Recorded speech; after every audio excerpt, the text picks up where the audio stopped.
Hello po na. Ilang taon na po kayo nagbebenta ng mga QQ ba na Q-Turon?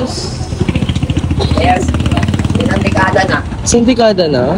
Galing mo naman. Hawak pa ng father niya.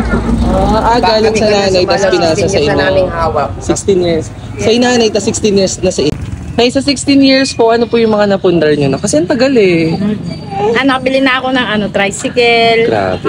motor, saka bahay at lupa. Galing naman. Nagpapaaral kapag patapos. Grade 11 ang aking pangalan. Galing naman. Ito po yun guys, dahil sa pagtitipid.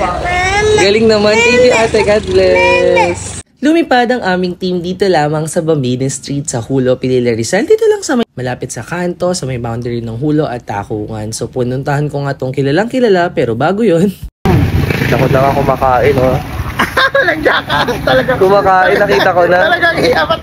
Tapos magpapa-video pa ako sa kanya. Wala akong kasama eh. Siya ang aking team ngayon. Napalipad nga ang aming team dito lamang sa may Hulo para masubukan ng kilalang nagtitinda ng mga meriendang, mga matatamis na gawa sa saging at kamote, ang banana Q-Turon at kamote Q at iba pa.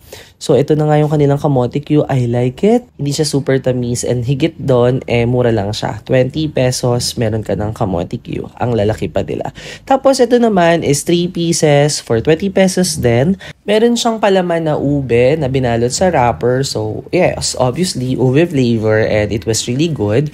Hindi siya super flavorful but goods na siya for 20 pesos tas 3 pieces. Tas ito naman yung kamote Q fries nila or kamote fries and grabe sobrang dami for 20 pesos din and hindi ka mauumay dito sa tamis. Promise kasi hindi siya nag-over tamis. Basta gustong-gusto ko yung asukal niya, hindi siya talaga super duper tamis. Meron din pala silang munggo flavor. So ang sarap din yan. Mas gusto ko yan compared kay ube. 3 pieces for 20 pesos din yan. Ayun yung munggo, o diba? Grabe, sarap. At yung kanilang maruya, mainit-init pa, fresh na fresh. Nagustuhan ko rin yung lasa niyan, sobrang flavorful. Actually, isa rin yan sa mga nagustuhan ko. Well, lahat naman. Hindi siya kasi super duper katamisan and ayun yung mga gusto kong luto sa mga ganyan. And last but definitely not the least is bestseller na turon. Buti nga naabutan ko siya kasi ito yung laging unang nauubos kagaya ng banana Q, hindi ko na naabutan.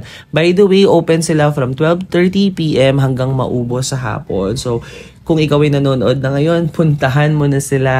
At tara na't mag-merienda. Bye!